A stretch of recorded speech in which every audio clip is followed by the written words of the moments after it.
Hi guys, welcome back. We're here in Mount Alto. We're going to be talking about the Emerald Chapel. So like I said, I thought that structure was original, along with the security building here. So quick, let me get out this and this awesome book I got for free. Opened up right to it. So here we go. Emerald Chapel. And we will be doing a video on Mount Alto Historical Society. December 6th, they're having an open house. I really suggest you go check them out. Never been there before, but I bet you have something cool. So, constructed in 1854, the chapel plays a large role in the history of campus at Penn State, Mount Alto, as well as the surrounding areas. Historians believe abolitionist John Brown taught Sunday school at the chapel and worshipped in the building.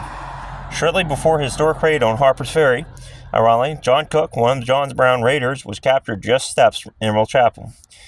In 1992, Penn State Mount Alto purchased the chapel from the Episcopal Diocese of Central Pennsylvania for $1 and renovated the chapel to the beautiful, peaceful beauty of today. Sorry, I butchered it. So there was that. So right before, actually you can see it better now. Here. So, like I said, you see the peak? That's the mansion. So that's original to when the furnace was here. That store is original. Through them trees, I believe the furnace would have been located. Right over there is the slag pile I found. So you go to the back lot, all the way to the creek. It's a slag pile of molten iron and slag glass.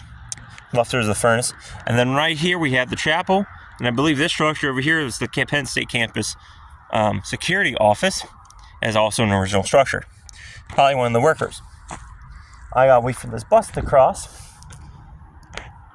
And I'm standing right here at the Activity Center on Penn State campus, something. Oh boy, there's a lot of traffic. Even more. Oh, driving across without becoming roadkill. I love playing Frogger. Alright, so that's the chapel. We're going to walk around like we do. We're not going to go around the security structure because I do not know the history of it. This was just a little thing I'm doing to post some more videos for you guys and get some more history out. Like I said, it was just in the book, and since I have a date and some history on it, why not show you guys it? So this is the chapel. And like I said, you can see why I think that one might be original. So where are we at? So actually the rail line would have been right in front of that tan structure. Right below that, right in that area, there would have been a train line. Because right about there is where the line's at.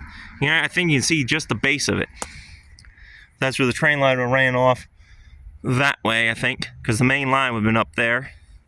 And in fact, you head down this road, you'll get to that lime kiln we did a video on, which is also about the Mount Alto iron furnace industry. So this stone structure is the original. They obviously added this on sometime, probably when they renovated it. Like I said, that guy on John Harper Ferry, guy who did the raid on that, they do have monuments out along the road. We've done videos on him a little bit. We touched on it. We didn't go too in depth, mainly because there's just small signs. And it's just really just a basic chapel. Nice stonework though.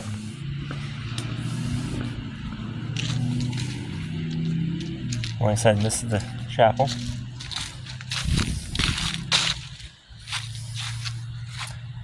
In fact though, I think it's right across the creek here. Yep, right there. Right there is one of the original markers for the guy who got captured. So he got captured somewhere right in this spot, one of them. The raid on Harper's Ferry. One of the guys involved with that was captured right around this chapel somewhere by that stone marker. There's also blue ones put up later on. But here's the chapel, you can see it. We're going to peek in the window. 1854.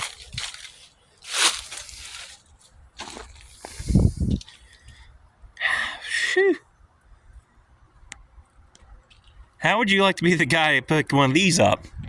Because they're all the way up there. You would have to hand that up to the scaffolding.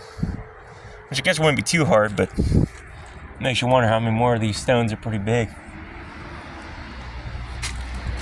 A lot tougher guys back then. So here's another view. And it just looks like a normal standard chapel. Nothing really too special. A lot of historical structures on this campus that at least date back to the 1800s, and everybody's walking past. I know 3 right now. That's on campus, exactly. Possibly more. So there's the front of the.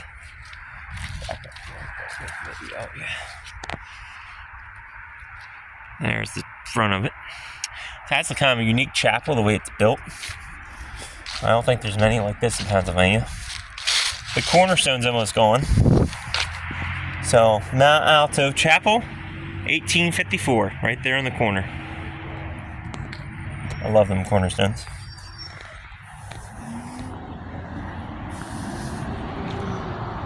Well, like I said, guys, that is the Emerald Chapel. So, till next time, stay curious, stay adventurous.